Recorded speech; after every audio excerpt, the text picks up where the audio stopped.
ओम शांति। आज की है अव्यक्त मुरली 19 नवंबर 2023। प्रातः मुरली ओम शांति बाप दादा मधुबन, रिवाइज 3/4/96 मधुबन। सेवाओं के साथ साथ बेहद की वैराग्य वृत्ति द्वारा पुराने व व्यर्थ संस्कारों से मुक्त बनो। सेवाओं के साथ साथ बेहद की वैरागी वृत्ति द्वारा पुराने व व्यर्थ संस्कारों से मुक्त बनो। आज बेहद का बाप अपने बेहद के सदा सहयोगी साथियों को देख रहे हैं। चारों ओर के सदा सहयोगी बच्चे सदा बाप के दिल पर दिल तख्त नसीन निराकार बाप को अपना अकाल तख्त भी नहीं है, लेकिन तुम बच्चों को कितने तख्त हैं? तो बाप दादा तख्त नसीन बच्चों को देख सदा हर्षित रहते हैं। वाह मेरे तख्त नसीन बच्चे बाप को देख खुश होते हैं। आप सभी बाप दादा को देख खुश होते हो, लेकिन बाप दादा कितने बच्चों को देख खुश होते हैं? क्योंकि हर एक बच्चा विशेष आत्मा है। चाहे लास्ट भी नंबर भी है। देखो बाबा क्या कह रहे, बच्चे बाबा सभी को देख के खुश होते हैं, चाहे बाबा का लास्ट बच्चा हो। जैसे किसी के छोटे बच्चे होते हैं तो माता पिता सबसे प्यार करते हैं, छोटे से भी करते हैं, बड़े से भी, सबके प्रति एक ही भावना होती है। ऐसे ही बाबा सबसे प्यार करता है। तो बाबा ने कहा चाहे लास्ट नंबर भी है, लेकिन फिर भी लास्ट होते भी विशेष कोटों में कोई लिस्ट में है। क्या है? कोटों में कोई, जो भागवत में कहा हे अर्जुन मैं अजन्मा हूं, अभोक्ता हूं, सुख दुख का भोग नहीं भोगता, मेरा परिचय कोई भी मनुष्य दे नहीं सकता। मैं जब आता हूं नई दुनिया की स्थापना करता हूं, मुझे कोटों में कोई में भी कोई पहचान पाता है। तो बाबा भी क्या कह रहे हैं, बच्चे लास्ट में होते भी विशेष कोटों में कोई में भी कोई की लिस्ट में है। इसीलिए एक एक बच्चे को देख बाप को ज्यादा खुशी है, वह आपको है। दोनों को बाप को कितने बच्चे हैं? जितने बच्चे उतनी खुशी, और आप डबल खुशी है। आपको सिर्फ डबल खुशी है, बस आपको परिवार की भी खुशी है, लेकिन बाप की खुशी सदा काल की है और आपकी खुशी सदा काल है, या कभी ऊपर नीचे होती है। बाप दादा समझते हैं कि ब्राह्मण जीवन का श्वास खुशी है। ब्राह्मण जीवन का श्वास क्या है? खुशी है, क्योंकि खुशी जैसी खुराक नहीं है। आप विचार करें, कोई व्यक्ति का अगर काम नहीं बनता और किसी को देख लेता है, वो कहता है कि भाई जी उस व्यक्ति का मैंने चेहरा देखा था, मेरा काम बन गया। किससे बना? क्योंकि वो खुश था, वो मुस्कुरा रहा था। क्योंकि कहते हैं ना, मुस्कुराने से समस्या कम होती है। कोई भी फोटो वगैरह खींचते, जैसे अभी आप बैठे हो, आपका कोई फोटो खींचे और आप ऐसे करके बैठे, कैसा फोटो आएगा? अगर आप मुस्कुराते हुए फोटो खिंचवाएंगे तो बहुत सुंदर आएगा। इसीलिए जीवन भर मुस्कुराते रहो। काल की मूल्य ना दियो ना। तो बाबा कहते हैं ब्राह्मण जीवन का श्वास खुशी है। खुशी नहीं तो ब्राह्मण जीवन नहीं। क्या कह रहे हैं बाबा? खुशी नहीं है तो ब्राह्मण जीवन नहीं है। और अविनाशी खुशी कभी कभी वाली नहीं, परसेंट वाली नहीं। खुशी तो खुशी है, आज 50% खुशी है, कल 100% है। तो जीवन का श्वास नीचे ऊपर है ना। बाप दादा ने पहले भी कहा है कि शरीर चला जाए लेकिन खुशी नहीं जाए। क्या कह रहे हैं बाबा? बच्चे, शरीर चला जाए लेकिन खुशी नहीं जाए। ये कहानी हमें क्या सिखाती है? जैसे वो दिखाते हैं राजा मूढ़ध्वज, भगवान उनकी परीक्षा लेने के लिए आए। उस कहानी में बताते हैं कि भगवान राजा मूढ़ध्वज की परीक्षा लेने के लिए आए। अर्जुन और श्री कृष्ण को दिखाया गया कि अर्जुन को बना दिया क्या? शेर। और श्री कृष्ण भगवान ने किसका रूप धारण किया? उसमें बताते हैं कि वृद्ध का मना एक साधु का वेश धारण कर लिया। और जब साधु का वेश धारण कर लिया तो राजा मूढ़ध्वज के वहां पर पहुंचे। उधर होके जा रहे थे, उन्होंने कहा महाराज भोजन पाओ। उन्होंने कहा कि मैं तो भोजन पालूंगा लेकिन शेर भूखा रह जाएगा, उसको भी तो भोजन खिलाना पड़ेगा। उन्होंने कहा कि महाराज उनका भी व्यवस्था करेंगे। उन्होंने कहा भोजन तो खा लेंगे लेकिन आपको वचन देना पड़ेगा। फिर ठीक है महाराज, मैं वचन देता हूं कि आप जो भी मांगेंगे खाने को मैं दूंगा। तो उन्होंने उस कहानी में बताते हैं कि देख लो, सोच लो, जो हम मांगेंगे वो देना पड़ेगा कि हाँ महाराज मैं दूंगा।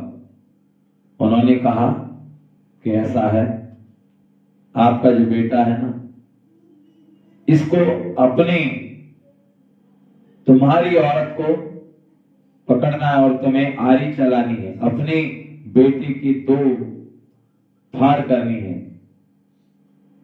और उसको शेर को डालना है। अब सोचिए, तुम्हारे सामने ऐसे कोई आ जाए और आप क्या कहेंगे? डंडा लेकर पड़ेंगे, अरे ये कैसा साधु है, मेरे बेटे को मारने की सोच रहा है। सोचिए कितना बड़ा पेपर, और जिसको बताया कि तुम्हारे बेटे को काटना पड़ेगा। और जब उसने अपनी औरत को कहा और उसने वचन ले लिया कि एक भी आंखों से आंसू नहीं बहना चाहिए, अगर आंखों से आंसू निकल गया तो भोजन को हम नहीं खाएंगे।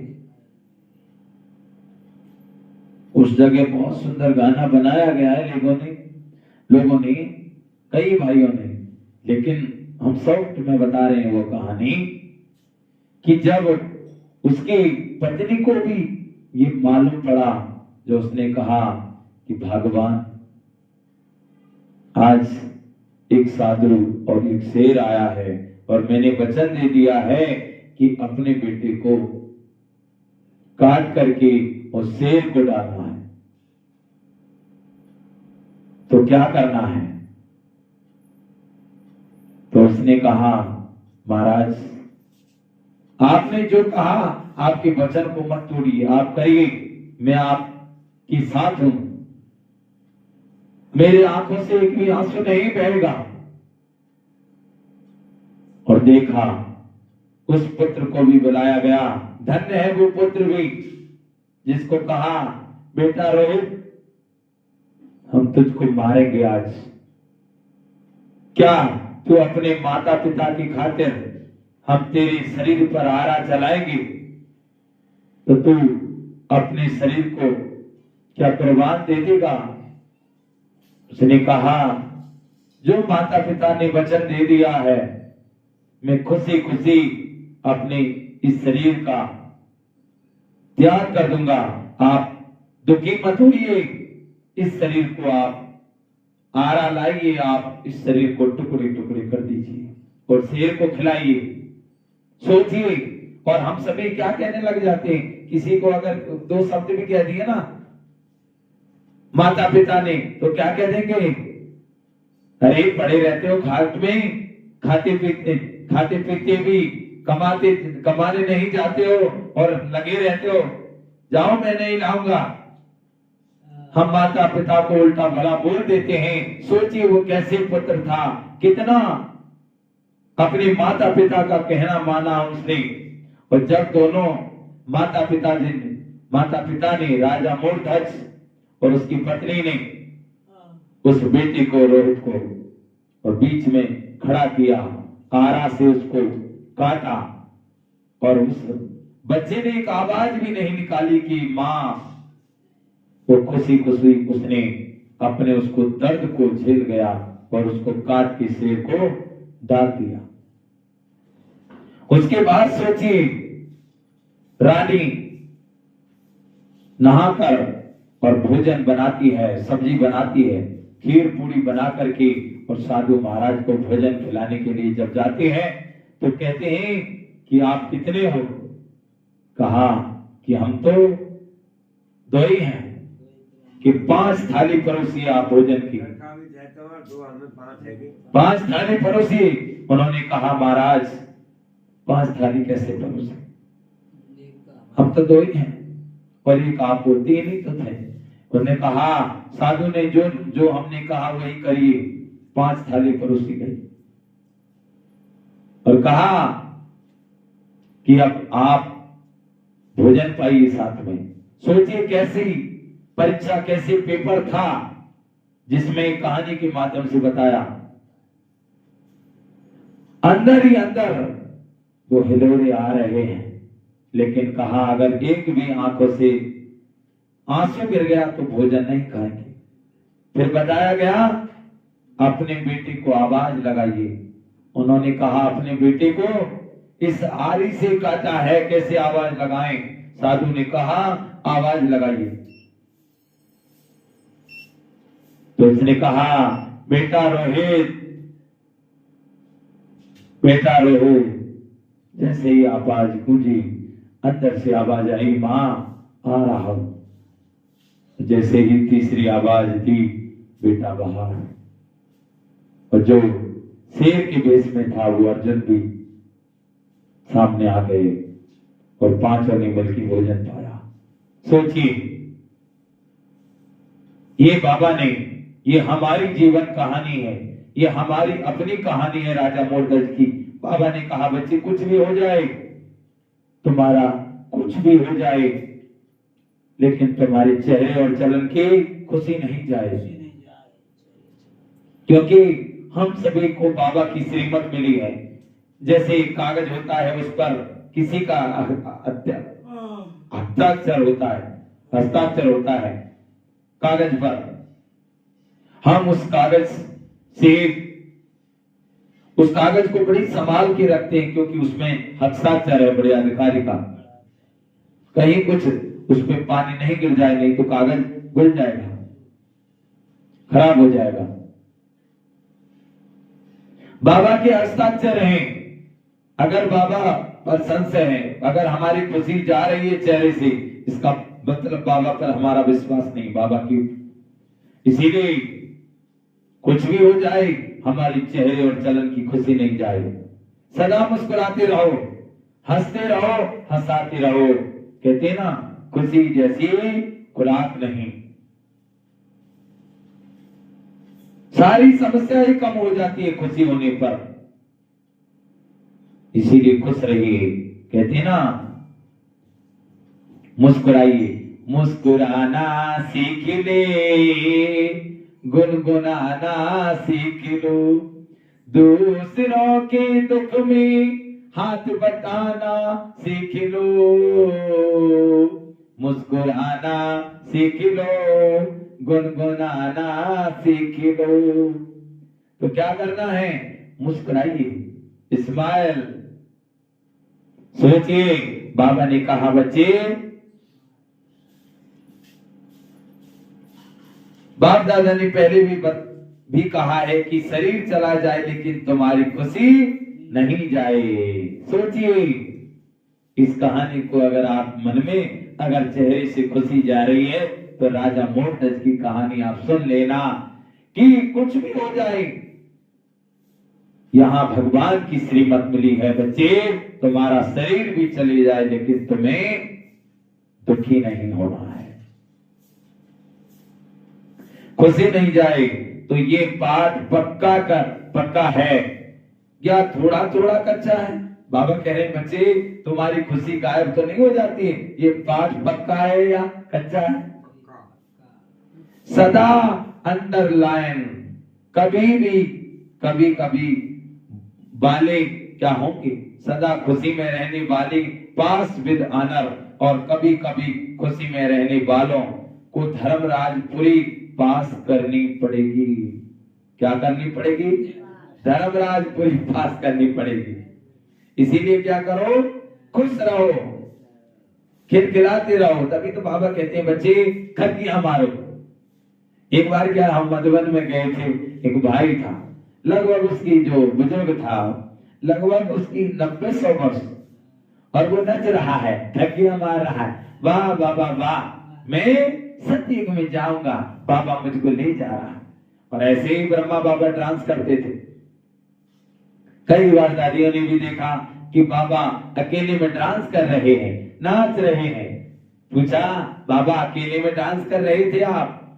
कहा, बच्चे मैं बहुत जल्द श्री कृष्ण बन करके इस भारत भूमि पर आ रहा हूं।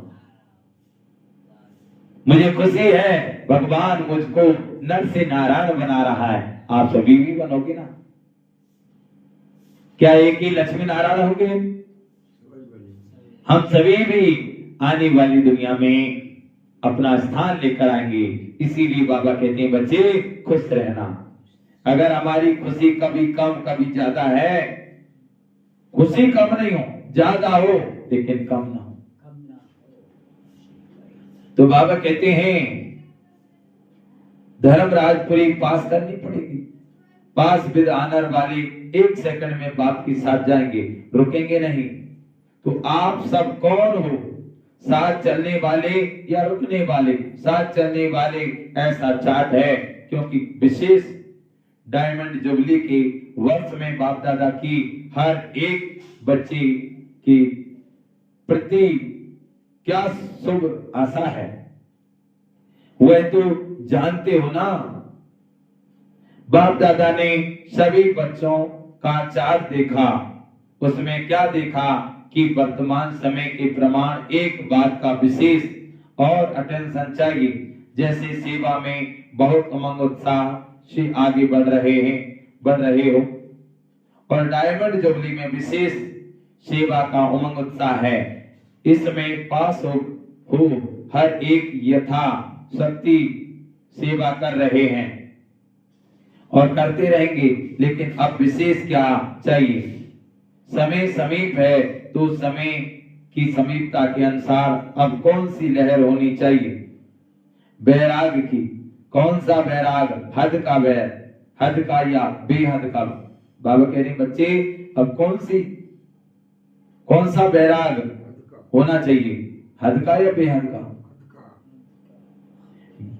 बैराग अंदर लाइए। कैसा लाइए? अब सोचा करो बार बार, क्या सोचना है। जैसे एक व्यक्ति है, जीवन भर उसने अपने परिवार का साथ दिया, परिवार के लिए उसने अपना जीवन दिया, लेकिन जो कोरोना वायरस हुआ था ना, तभी बुजुर्ग को हुआ, और जो बुजुर्ग को कोरोना वायरस नहीं हुआ था उसको क्या खांसी जुकाम हो गया था, बहुत ज्यादा खांसी। लेकिन वो कोरोना वायरस का एकदम वो ज्यादा हल्ला हुआ था, ज्यादा हल्ला था। तो उस बुजुर्ग को सब समझ गए कि इसको कोरोना वायरस हो गया। फोन कर दिया गया कि आप जल्दी से आ जाइए गाड़ी लेकर के, और हमारे पिताजी को कोरोना वायरस हो गया।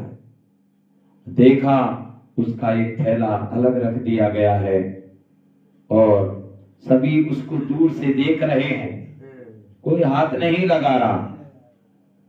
तो सोचिए, उसका इतना पैसा, उसका इतना धन दौलत, जमीन मकान सब कुछ था, और कोई उससे हाथ नहीं लगा रहा, और वो सबको देख रहा है प्यार भरी दृष्टि से कि कोई कुछ नहीं कह रहे, और वो अपना थैला लेकर और उस गाड़ी में बैठ गया। जब उसका कोरोना वायरस की रिपोर्ट आई और जब देखा कि सब कुछ नॉर्मल है, तो उसको वापस उस गाड़ी से वहां पर लेकर आए और वहां पर छोड़ा। जैसे ही वो उतरा तो सब उसके एकदम से दौड़े, पापा पापा। उसने कहा, कौन सा पापा? किसका पापा? ये सब मतलब का संसार है, बिगड़ी में ना कोई हमारा। वही दिन है जब आपने ये जमीन जायदाद, ये मकान, सब कुछ हमने अपनी मेहनत से कमाया तुम्हारे लिए, और तुमने एक सेकंड भी ये नहीं कहा कि पापा रुक जाओ। तुम्हारे कोई भी चेहरे पर भी ये भी नहीं थे कि इतना भाव भी हो। आप ऐसे देख रहे कि जल्दी से जल्दी ले जाए, कैसे ही जल्दी ले जाएं, कहीं हमको कोरोना वायरस नहीं हो जाए। सोचिए तो, किसके लिए समय दे रहे हैं हम? उनके लिए समय दे रहे हैं जो हमारे शरीर को एक सेकंड भी खाट पर नहीं रखेंगे, तुरंत ही खाट से नीचे उतार दिया जाएगा, कहेंगे उतार लो, अब ये चले गए। किसके लिए समय दे रहे हैं? जो हमारे कानों की कुंडल भी चांदी के होंगे, सोने के होंगे, उनको निकाल लेंगे, जेब को टटोल लेंगे, कहीं किसी जेब में पैसा तो नहीं है, सभी पैसों को निकाल लेंगे, सोना चांदी निकाल लेंगे, और फिर हमारी डेड बॉडी को ले जाएंगे तो क्या करेंगे? हमारी दवाइयां हैं, हमारे रजाई गद्दा है, वो सबको ले जाएंगे। हमने जो मेहनत से कमाया, जमीन जायदाद, सोना चांदी, कुछ भी हमारे साथ जाएगा क्या? कुछ भी लेकर जाएंगे क्या? कोई मन में भी सोचेंगे कि इन्होंने इतना सोना कमा दिया, इतना पैसा कमा दिया, चलो 1 किलो सोना ही इनके उस पर चढ़ा दें, चलो 50 ग्राम ही चढ़ा देंगे, होगा क्या? कुछ नहीं जाता। पर जब चले जाएंगे, छोड़कर आएंगे, 2-4 दिन रोएंगे, सब भूल जाएंगे। अगर हम सपने में भी आ गए ना किसी को, दूसरे दिन ताबीजों के गले में ढेर की ढेर बन जाएंगे कि वो हमारे सपने में आने लगे। सोचिए कितना हम समय दे रहे हैं उनको, और वो गले में सेकंड में ताबीज बांध लेंगे, और वहां पर जब छोड़ के आएंगे, अंतिम संस्कार करके तो वापिस आ जाएंगे। हमारा कौन साथी होगा? कोई नहीं। अकेले आए हैं, अकेले ही जाएंगे। एक भगवान हमारा साथी होगा, उसके लिए हम समय नहीं दे रहे हैं, दुनिया के लिए समय दे रहे हैं। दुनिया के लिए हम क्या क्या करते हैं। और जो भगवान कहता है, बच्चे तुम मंदिर में जाते हो, घंटा बजाते हो, भला ही तो मंदिर का घंटा बजाओ या नहीं बजाओ, लेकिन 1 घंटा भगवान को दो,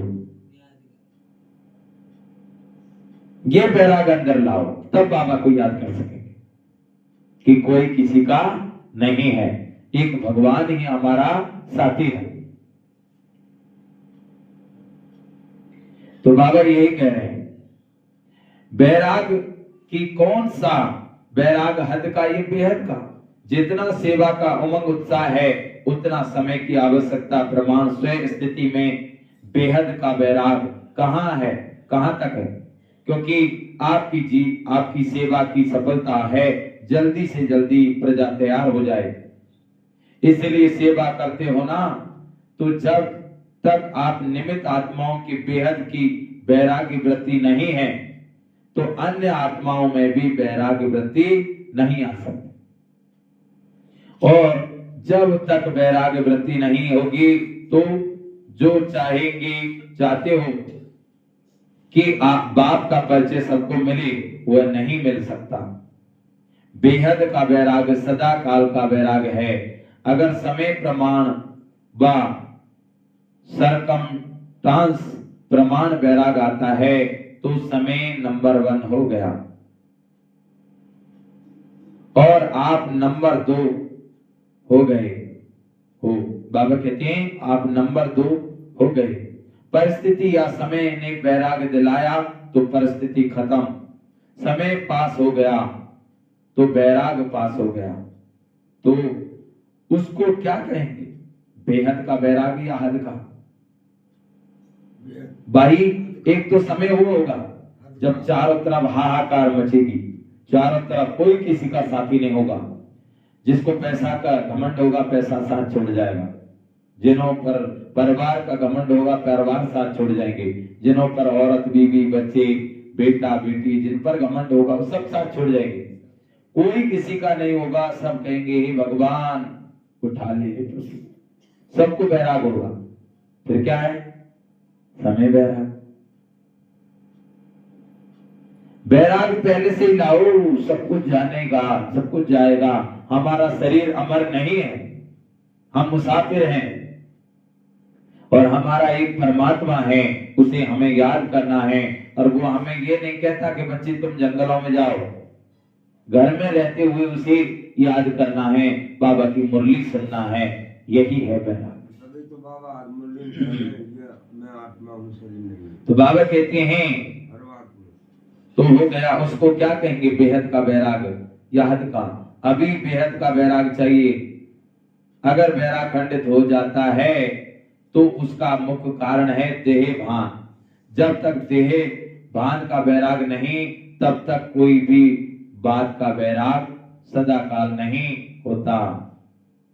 भाई ये शरीर को नहीं देखना है। कहते ना, हंसा निकल गया काया से, खाली पड़ी रही तस्वीर, पड़ी रही तस्वीर, खाली पड़ी रही तस्वीर।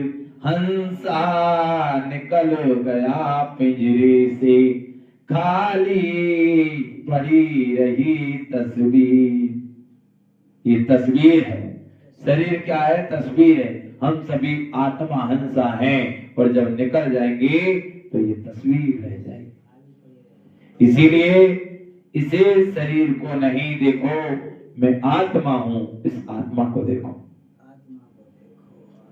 तो बाबा कहते हैं जब तक कोई भी बात का बैराग सदा का नहीं होता, अल्पकाल का होता है।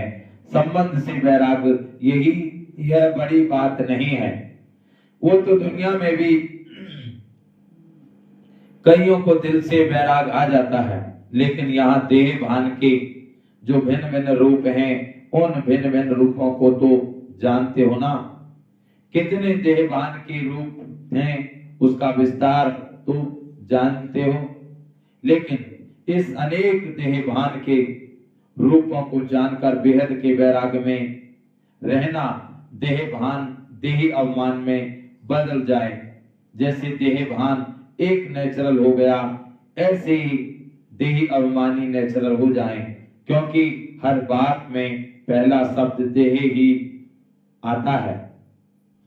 चाहे संबंध है तो भी देह का भी संबंध है, पदार्थ है तो देह का पदार्थ है। तो मूल आधार देह का भान, देह भान है।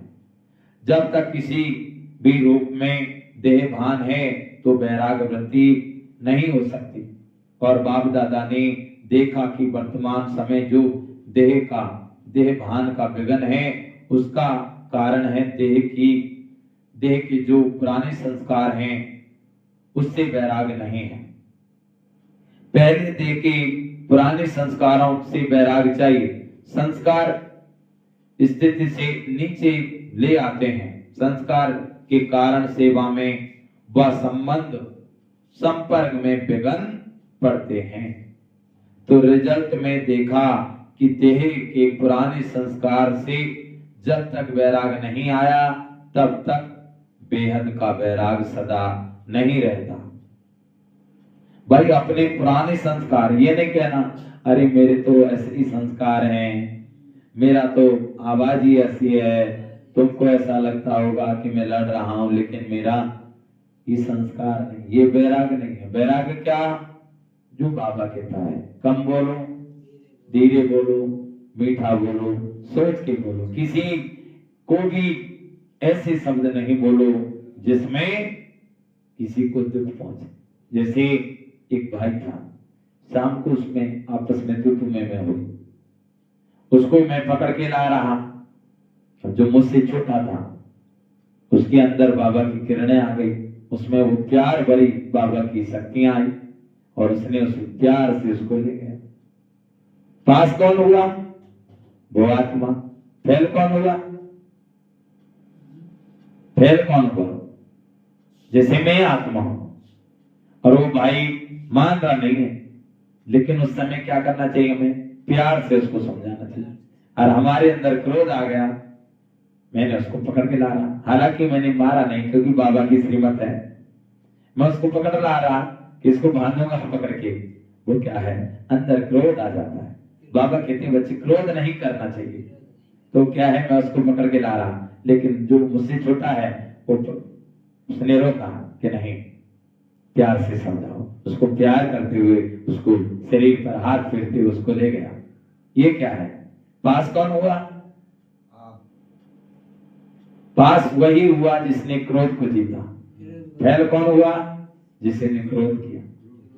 एक सेकंड में सब कुछ बर्बाद हो जाता है क्रोध के कारण, और सब कुछ सफल हो जाता है क्रोध को पी जाने के कारण। कहते हैं ना, मन रे मन तुम, वो कहते हैं ना सॉरी, गम रे गम तुझ में बड़े बड़े मजा।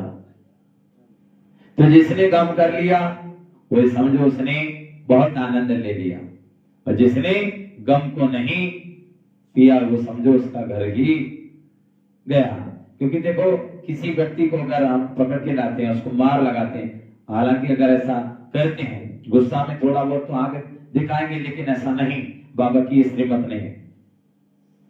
तो अगर उसको कुछ किया, और आइलैंड से अगर आदमी तो पानी का बबूला है, शरीर तो, आत्मा तो अमर है, लेकिन अगर उसने कुछ हो गया और वो शरीर छोड़ गया एक गुस्सा की खातिर और जेल में गए, पड़े गए जेल में, तो क्या हुआ? इसीलिए बाबा कहते हैं बच्चे खुश रहो, खुशियां बांटो, गुस्सा को मत करो, पुराने संस्कार छोड़ो, नए संस्कार जो बाबा हमें सिखा रहा है वो संस्कार धारण करो। पास होना है, फेल नहीं होना। तो बाबा यही कहते हैं, बैराग सदा नहीं रहता, संस्कार भिन्न भिन्न रूप से अपने तरफ आकर्षित कर लेते हैं। तो जहां किसी भी तरफ आकर्षण है वहां बैराग नहीं हो सकता। तो चेक करो कि मैं अपने पुराने व्यर्थ संस्कार से मुक्त हूं। कितनी भी कोशिश करेंगे, करते भी हैं कि बैराग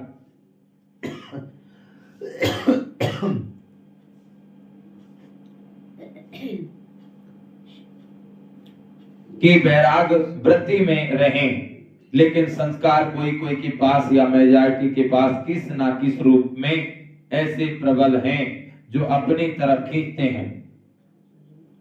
तो पहले पुराने संस्कार से बैराग संस्कार ना चाहते भी इमर्ज हो जाते हैं।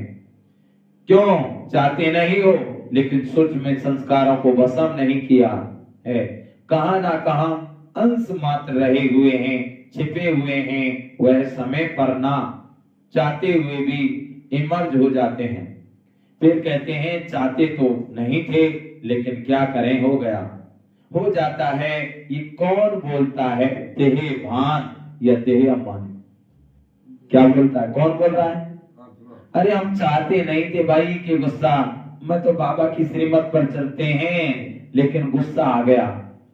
कितना गुस्सा को रोका, लेकिन उसने माना ही नहीं है। वो गाली दे रहा, तो क्या करूं, गुस्सा आ गया, आप जड़ दिए। ये बाबा की श्रीमत नहीं है। बाबा की श्रीमत है, बाबा के बच्चों को सफलता ना मिले ये हो नहीं सकता। सर्व शक्तिवान स्वयं भगवान हमारे साथ है, और ये प्रैक्टिकल में अनुभव आप कर सकते हैं। देखिए, एक बार की घटना है, अपने गांव की बात है। अब जब हम बाबा की ज्ञान में नए नए चले थे तो क्लासेस सभी सुनते थे। तो मैं मात्र सर्वशक्तिवान हूं, मैं मात्र सर्वशक्तिवान हूं, ये अभ्यास में बार बार कर रहा था। 108 बार लिखता था डेली, और उसमें बताया कि अगर आपके सामने कोई समस्या है, विघ्न है, तो मैं मात्र सर्वशक्तिवान हूं, इस अभ्यास से करके जाइए, और आपके सामने जो भी होंगे ना, वो आपके सामने, वो आपकी बातों को मान लेंगे, वो क्रोध नहीं करेंगे, उस समय वो झुक जाएंगे। और वही हुआ। मौकम भाई के घर आए 2-3 व्यक्ति, भाई हमारे कहाँ है, मत भाई बुलाओ। कुछ पैसे थे और गांव के कुछ पैसे, लहू बाग आए, ऐसे तरफ आए, बुलाओ उनको, पकड़ेंगे उसको। और मैंने बाबा के रूम में बैठा, मैं मास्टर सर्वशक्तिवान हूँ, मैं मास्टर सर्वशक्तिवान हूँ। और ये आज गांव से जो लोग आए हैं, आज बाबा की दृष्टि, आज मैं पास होऊंगा, ये मुझको कुछ कहेंगे नहीं। आज ये मास्टर सर्वशक्तिवान का सोमान लेकर के मैं बाहर गया, कहा राम राम भाई जी। उन्होंने कहा राम राम भाई। बिल्कुल शांत हो गए, इतनी तेजी से लड़ रहे। मैंने कहा आप चिंता मत करो, बहुत जल्दी आपको पैसे लौटा देंगे, काहे पे चिंता कर रहे हो। इतने गुस्सा में आने वाले लाल आंख कर रखी थी, इतने गुस्सा में कि उसको पकड़ेंगे, आज छोड़ेंगे नहीं। सोचिए बाबा हमें क्या नहीं देता, लेकिन हमें बाबा की बातों का, बाबा की श्रीमत का पालन करना है। नहीं तो बाबा की, अगर मैं श्रीमत के पालन से नहीं जाता, वो भी गुस्सा कर रहा है, मैं भी चला जाता, नहीं नहीं तुम पैसे ऐसे घर पर मांगने के लिए आए हो, मैं नहीं दूंगा, तुम कर लो जो करना है। तो क्या होगा, दो चार जबारे मुझ में मारते और बस करते। देगा कैसे, भैंस होती थी भैंस खोल के ले जाती, जिसकी लाठी उसकी भैंस। भाई पैसा जिसका है वो छोड़ेगा क्या, तुमने पैसा लिया है, नहीं देगा भैंस को, जो भी है दे, नहीं देगा तो क्या होगा। तो ये बाबा की श्रीमत, प्यार से बाबा की श्रीमत से सब कुछ अच्छा होगा। बाबा मेरे साथ है, कुछ भी गलत नहीं होगा। बाबा की श्रीमत, कम बोलो धीरे बोलो मीठा बोलो, तो गम रे गम तुम बड़े बड़े मजा। कभी नहीं कहना कि मेरे अंदर गुस्सा करने की तो संस्कार है, मैं तो ऐसा कभी कभी आ जाता है। ये कहां से आएगी, ये बाबा का प्यार है भाई, ऐसा नहीं होना चाहिए। कबो मैं फटकार दूं सब देखो, गुस्सा नहीं करना चाहिए। देखो बाबा ने हमको यही बता रहे, बाबा तो चाहते भी नहीं थे, लेकिन क्या करें, हो गया, हो जाता है। ये बोलता है तेहे भान या तेहे अम्मान, ये अवमान है। हमारे सामने वाला गुस्सा कर रहा है और हम गुस्सा करने लगे, क्या हुआ, अवमान है। और सामने वाला गुस्सा कर रहा है और हम उसको प्यार बरसा रहे हैं। चिंता मत करो भाई, आप तो बहुत अच्छे हो, दो मीठे बोल बोलो, सामने वाले की गुस्सा शांत हो जाएगी, वो बहुत खुश होगा। बताओ, तो आत्मा का सुधरण, मैं शांत स्वरूप आत्मा हूं। गुस्सा आए तो कह लो अपने आप को, क्या समझो, मैं शांत स्वरूप आत्मा हूं, मैं प्रेम स्वरूप हूं। क्रोध करना ये मेरे संस्कार नहीं है, मैं तो प्रेम स्वरूप आत्मा हूं। जितना पेड़ बड़ा होगा उसमें फल लगे होंगे, लोग बाग उसमें क्या मारेंगे, ढेल मारेंगे, और पेड़ क्या करता है, फल गिराएगा। आपको कोई गाली दे रहा है, गुस्सा कर रहा है, उससे प्यार करिए, कोई बात नहीं। अब जैसे हमारे पिताजी थे, 2-3 दिन पहले की बात है ना, एकदम से एक बच्चा आया जोर से, अरे पापा जी। मैंने कहा बोलिए क्या हुआ। उन्होंने कहा कि वो है ना दादाजी लड़ रहे हैं और एक भाई है वो कह रहा है कि उसको बुलाओ, हिम्मत भाई को, कहाँ है। और मैं गया, मैंने जाके उसको कहा आप तो बहुत अच्छे हो, आप तो महान आत्मा हो। इनको एक साइड में किया, बाबा की टचिंग, बाबा की दृष्टि दी, सेकंड में शांत हो गए, चले गए। अब बताओ, क्रोध करता मैं भी कहता अरे गुस्सा तो आ गया, तो सेकंड में लड़ाई बच जाती, बजती कि नहीं बजती। तो ये संस्कार हमारे अंदर कहां से आए। जल्दी पढ़ लेगा, रिश्तेदार बैठे थे। हाँ चलो पढ़ रहे हैं। तो बाबा कहते हैं, तो बाप दादा ने देखा कि संस्कार से वैराग्य वृत्ति में कमजोरी है, खत्म किया है, लेकिन अंश भी नहीं हो, ऐसा खत्म नहीं किया। और जहां अंश है तो वंश तो होगा ही, जहां अंश है वहां वंश होगा। खत्म करो पुराने संस्कारों, अगर अंश होगा ना कि गुस्सा करने का थोड़ा तो वो है, तो फिर वंश तो जरूर होगा। अंश है तो वंश होगा। आज अंश है तो समय प्रमाण वंश का रूप ले लेता है, परवश कर देता है। कहते मैं तो सभी का, क्या बाबा कहते हैं, कहने में तो सभी का, कहते हैं सभी क्या कहते हैं कि जैसे बाप नॉलेजफुल है वैसे हम भी नॉलेजफुल हैं। लेकिन जब संस्कार का बार होता है तो नॉलेजफुल या नॉलेजफुल क्या है, नॉलेजफुल के बजाय नॉलेजफुल, नॉलेजफुल बन जाते हो।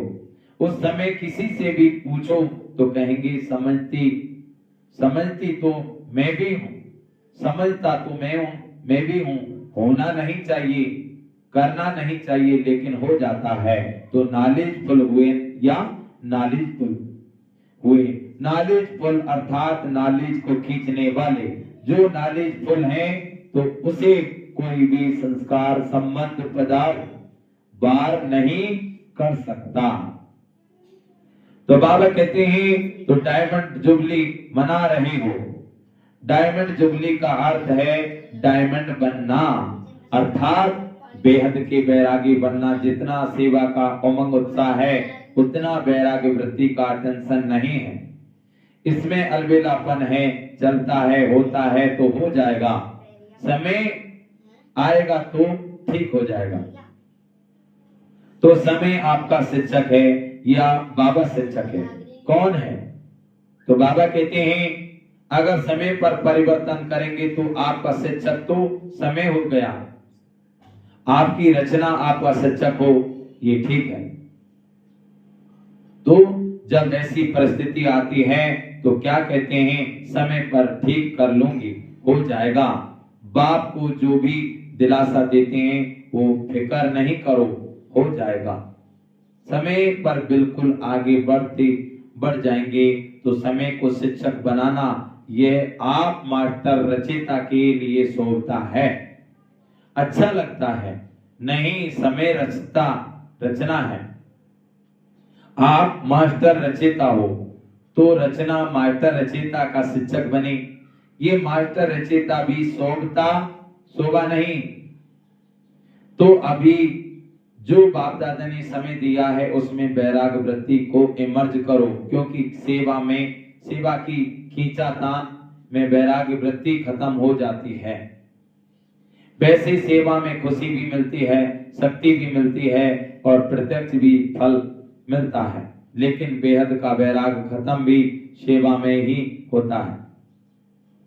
बाबा कहते हैं बेहद बैराग खत्म भी सेवा में ही होता है। इसीलिए अब अपने अंदर इस बैराग वृत्ति को जगाओ। कल पहले भी बने तो आप ही थे कि और थे, आप ही होना सिर्फ मर्ज है और इमर्ज करो। जैसे सेवा के प्लान को प्रैक्टिकल में इमर्ज करते हो तो सफलता मिलती है ना, ऐसे अभी बेहद के बैरागी वृत्ति को इमर्ज करो।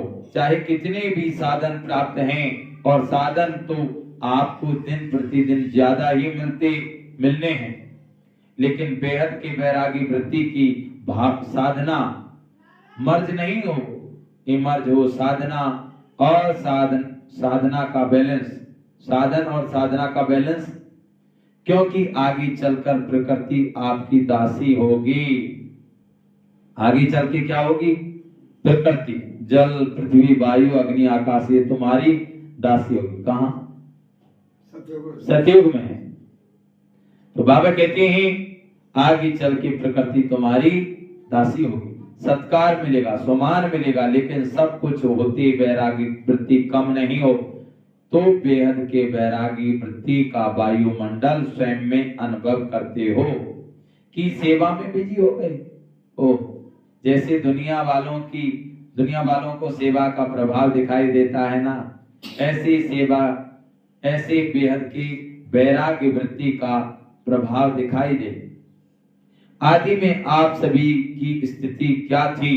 कराची में जब थे बाहर की कोई सेवाएं नहीं थी, साधन थी, लेकिन बेहद की बैराग्य वृत्ति के वायुमंडल ने सेवा को बढ़ाया। तो जो भी डायमंड जुबली वाले हैं उन्होंने आदि संस्कार हैं। बाबा क्या कह रहे हैं? जब वहां कराची में जो सेवाएं कैसे बढ़ी, अंदर बैराग्य था कि अब घर जाना है, बाबा आए हैं हम सभी को ले जाने के लिए। कैसे कैसे पेपर आए, कितना क्या क्या हुआ, लेकिन बाबा के बच्चे पास में। तो ऐसे क्या होगा? अगर हम प्रकृति को, पांचों तत्वों को सकार देंगे तो प्रकृति आगे चल के ये जो होगा ना, जो कुछ होगा, भूकंप, बाढ़, तूफान, ये जो आएंगे, ये सब प्रकृति तुम्हारी मदद करेगी उस समय। इसीलिए प्रकृति को भी सकाश दिया करें। तो बाबा कहते हैं बेहद की बैरागी ने के वायुमंडल ने सेवा को बढ़ाया। तो जो भी डायमंड जुबली वाले हैं उन्होंने आदि संस्कार हैं, अब मर्ज हो गए हैं। अब फिर से इस वृत्ति को इमर्ज करो। आदि रत्नों की बेहद की बैरागी वृत्ति ने स्थापन की। अभी नई दुनिया की स्थापना के लिए फिर से वही वृत्ति वायुमंडल इमर्ज करो। तो सुना क्या जरूरी है? क्या जरूरी है? बैराग चाहिए अंदर। साधन ही नहीं है और कहो हमको तो बैराग है, तो कौन मानेगा? साधन हो और बैराग हो, पहले साधन और अभी के साधनों में कितना अंतर है। साधना छिप गई है और साधन प्रत्यक्ष हो गए हैं। अच्छा, साधन बड़े दिल से यूज करो, क्योंकि साधन आपके ही हैं। साधन किसके हैं? आपके लिए ही हैं। लेकिन साधना को मर्ज नहीं करो। बैलेंस पूरा होना चाहिए। जैसे दुनिया वालों को कहते हो कि कमल पुष्प समान बनो, तो साधन होते हुए कमल पुष्प समान बनो। साधन बुरे नहीं है, साधन तो आपके कर्म का फल है। लेकिन वृत्ति की बात है। ऐसे तो नहीं कि साधन की प्रवृत्ति में साधनों की बस फंस तो नहीं जाते। कमल पुष्प समान न्यारे और बाप के प्यारे यूज करते हुए उन्हों के प्रभाव में नहीं आए। न्यारे साधन बेहद की बैरागी वृत्ति को मर्ज कर नहीं करें। अभी विश्व अति में जा रही है। अभी विश्व अति में जा रही है। अभी आवश्यकता है सच्चे बैरागी वृत्ति की। और वायुमंडल बनाने वाले आप हो, पहले स्वयं में फिर विश्व में। तो डायमंड जुबली वाले क्या करेंगे? लहर फैलाएंगे ना। आप लोग तो अनुभवी हैं, शुरू का अनुभव है ना। सब कुछ था, देसी घी खाओ, जितना खा सकते हो खा सकते। फिर भी बेहद की बैरागी वृत्ति दुनिया वाले तो देसी घी खाते हैं, लेकिन आप तो पीते थे। दुनिया वाले क्या करते हैं? देसी घी खाते हैं। और हम कब क्या करते थे? पीते थे। तो बाबा कहते हैं आप तो पीते थे, घी की नदियां देखी ना। तो बाबा क्या कह रहे? घी की नदियां देखी ना। कहाँ? सतयुग त्रेता में घी दूध की नदियां बहा करती हैं। तो बाबा कहते हैं घी की नदियां। तो डायमंड जुबली वालों की विशेष काम करना है। आपस में इकट्ठे हुए हो तो रूह रिहान करना। जैसे सेवा की मीटिंग करते हो वैसी इसकी मीटिंग करो। जो बाप दादा कहते हैं, चाहते हैं सेकंड में अशरीरी हो जाएं, उसका फाउंडेशन यह बेहद की बैरागी वृत्ति है। नहीं तो कितनी भी कोशिश करेंगे लेकिन सेकंड में नहीं हो सकेंगे, युद्ध में ही चले जाएंगे। और जहां बैराग्य है तो ये बैराग्य है योग्य धरनी। उसमें जो भी डालो उसका फल फौरन निकलेगा। तो क्या करना है? आप सभी को फील हो कि बस हमको भी अभी बैराग्य वृत्ति में जाना है। अच्छा समझा क्या करना है? सहज है या मुश्किल है? तो थोड़ा थोड़ा आकर्षण तो होगी या नहीं? साधन अपने तरफ नहीं खींचेंगे। अभी अभ्यास चाहिए। जब चाहे, जहां चाहे, जैसा चाहिए वहां स्थिति को सेकंड में सेट कर सकें। सेवा में आना है तो सेवा में आए। सेवा से न्यारे हो जाना है तो न्यारे हो जाएं। ऐसे नहीं सेवा हमको खींचे। तो बाबा कहते हैं सेवा के बिना रह नहीं सके। जब चाहे, जैसे चाहे, विल पावर चाहिए। विल पावर है स्टाफ, तो स्टॉप हो जाएं, ऐसे नहीं लगाओ स्टॉप और हो जाए। Question mark full stop, stop भी नहीं फुल स्टॉप। तो बाबा कहते हैं जो चाहे प्रैक्टिकल में कर सकते हैं, कर सकें चाहते हैं, लेकिन होना मुश्किल है। तो इसको क्या कहेंगे? विल पावर है, की पावर है। संकल्प किया, व्यर्थ समाप्त तो सेकंड में समाप्त हो जाएगा। बाप दादा ने सुनाया कि कई बच्चे कहते हैं कि हम योग में बैठते हैं, लेकिन योग के बजाय युद्ध में होते हैं। योगी नहीं होते, योद्धे होते हैं। और युद्ध करने के अगले संस्कार बहुत काल रहे तो क्या बनेंगे? सूर्यवंशी या चंद्रवंशी। सोचा और हुआ, सोचना और होना सेकंड का काम है। इसको कहते हैं विल पावर। विल पावर है कि प्लेन बहुत अच्छे बनाते हैं, लेकिन प्लेन बनते हैं 10 और प्रैक्टिकल में होते हैं 5।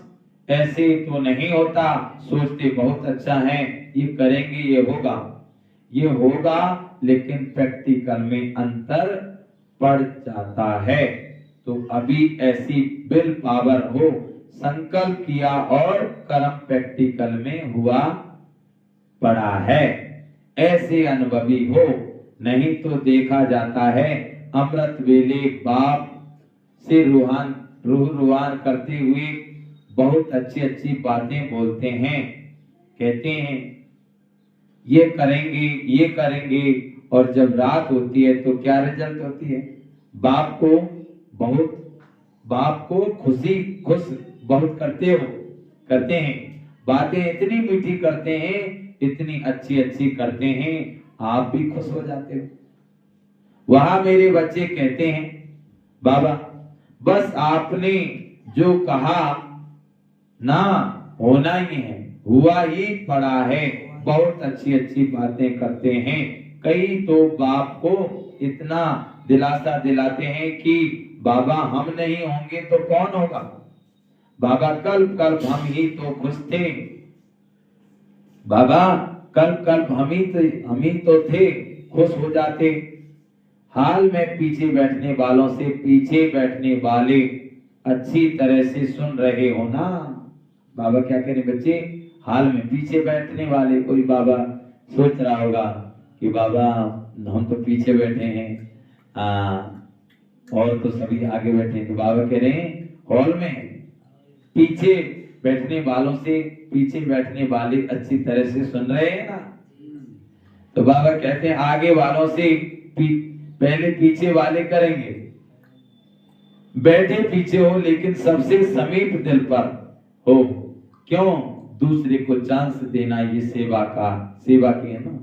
तो सेवादारी सदा बाप के दिल पर हैं। कभी भी ऐसे नहीं सोचना कि हम भी अगर दादियां होती ना तो जरा सा, लेकिन सामने तो क्या दिल पर हो। और दिल भी साधारण दिल नहीं, तख्त है, तो दिल तख्त नशीन है ना। कहीं भी बैठे हो, चाहे इस कोने में बैठे हो या नीचे बैठे हो या चाहे केबिन में बैठे हो, लेकिन बाप के दिल पर बैठे, बाप के दिल पर हो। कितनी बात कह दी बाबा ने, क्या कहा? चाहे यहाँ बैठे हो, चाहे कोने में बैठे हो, चाहे कहीं भी बैठे हो, लेकिन बाप के दिल में हो। अच्छा, चारों ओर की तख्त नसीब श्रेष्ठ भाग्यवान आत्माएं सदा बेहद के वैराग्य वृत्ति से वायुमंडल बनाने वाले विशेष आत्माएं सदा अपने श्रेष्ठ विशेषताओं को कार्य में लगाने वाली विशेष आत्माएं सदा एक बाप के साथ और श्रीमत के हाथ को अनुभव करने वाले समीप आत्माओं को बाप दादा का याद प्यार और नमस्ते। हम रूहानी बच्चों की रूहानी बाप दादा को याद प्यार, गुड मॉर्निंग और नमस्ते नमस्ते नमस्ते। अब सुनेंगे बाबा का वरदान लेंगे भाई। एक वृत्ता के राज को एक वृत्ता की राज को जान, वारदाता को राजी करने वाले सर्व सिद्धि स्वरूप भव।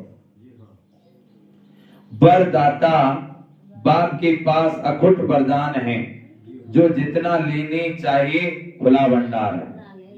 बाबा क्या कहने, बाप दादा के पास अखुट भंडार है, भंडार है, कोई अखुट खजाने हैं, खुला भंडार है, जितना चाहिए जितना ले सकते ले हैं। जाओ झोला भर भर के। हाँ, तो बाबा कह रहे हैं बाबा के पास अखुट खजाने हैं, जितना चाहे लेना चाहे, खुला भंडार है, ले लो। ऐसे खुले भंडार से कई बच्चे संपन्न बनते हैं और कई यथाशक्ति संपन्न बनते हैं। सबसे ज्यादा झोली भरकर लेने में भोलेनाथ वरदाता रूप ही है, वरदाता रूप ही है। सिर्फ आपको राजी करने की विधि को जान लो तो सर्व सिद्धियां प्राप्त हो जाएगी। वरदाता को एक शब्द सबसे प्रिय लगता है, मेरा बाबा एक व्रता। एक व्रता कौन सा प्रिय लगता है? एक व्रता। संकल्प स्वप्न में भी दूजा व्रता ना हो। बाप दादा को कौन सा अच्छा लगता है शब्द? क्या? मेरा बाबा एक व्रता।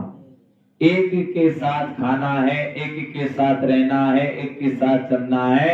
मेरा तो एक से बाबा, दूसरा ना कोई। बस ये कहिए। एक ही है मेरे बाबा। तो बाबा को यही सबसे अच्छा लगता है, यही सब कि क्या लगता है? एक व्रता। संकल्प स्वप्न में भी दूजा व्रता ना हो, वृत्ति में रही मेरा तो एक, दूसरा ना कोई। जिसने इस राज को जाना उसकी झोली वरदानों से भरपूर रहेगी।